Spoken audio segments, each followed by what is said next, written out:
आप सभी का नए वीडियो में स्वागत है। इस वीडियो में मैं आपको शिव पार्वती के विवाह के बारे में बताऊंगी।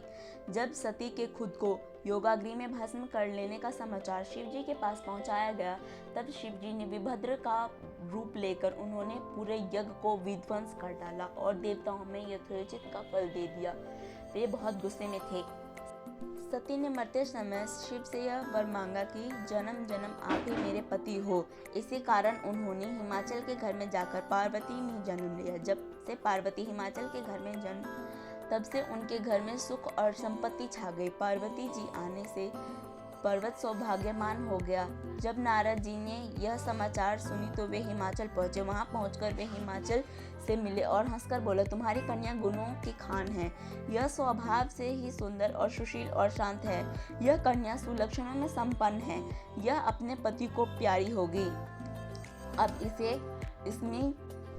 अब इसमें दो चार अवगुण भी है, आप उसे भी सुन लो। गुणहीन, मानहीन, माता पिता विहीन, उदासीन, लापरवाह। इसका पति नग्न, योगी, जटाधारी और सांपों को गले में धारण करने वाला होगा। यह बात सुनकर पार्वती के माता पिता चिंतित हो गए। उन्होंने देवर्षि से इनका उपाय पूछा।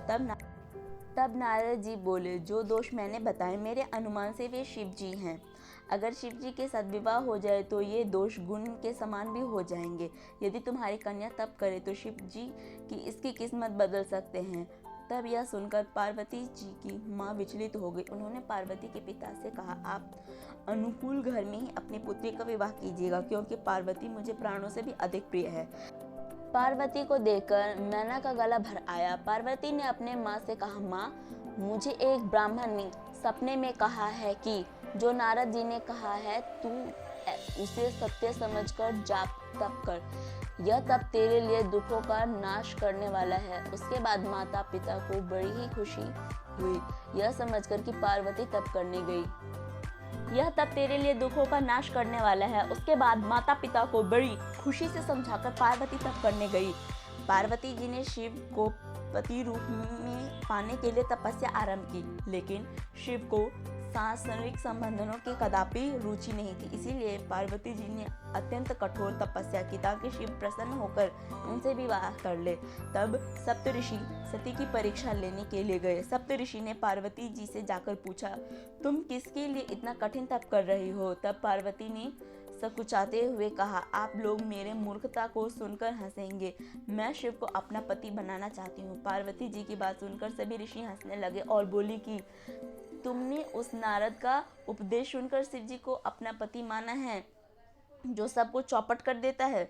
उसकी बातों पर विश्वास करके तुम ऐसे पति चाहती हो जो स्वभाव से ऐसे उदासीन, गुणहीन, निर्लज्ज, बुरे वेश वाला हो, बिना घर बार वाला, नग्न और शरीर पर नागों का धारण करने वाला।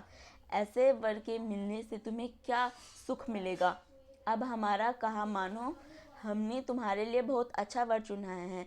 हमने तुम्हारे लिए जो वर चुना है वह लक्ष्मी का स्वामी, वैकुंठपुरी का रहने वाला है।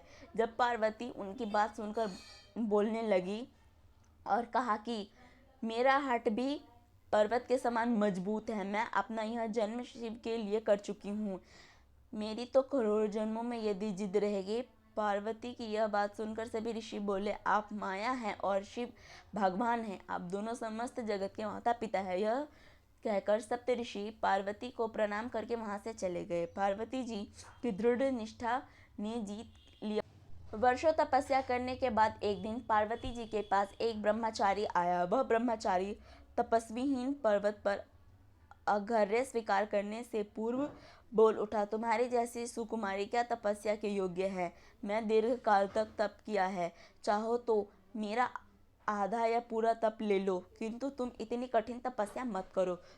तुम चाहो तो त्रिभुवन के स्वामी भगवान विष्णु भी। किंतु ने ऐसा उपेक्षा का भाव दिखाया कि ब्रह्मचारी 2 क्षण को रुक गया।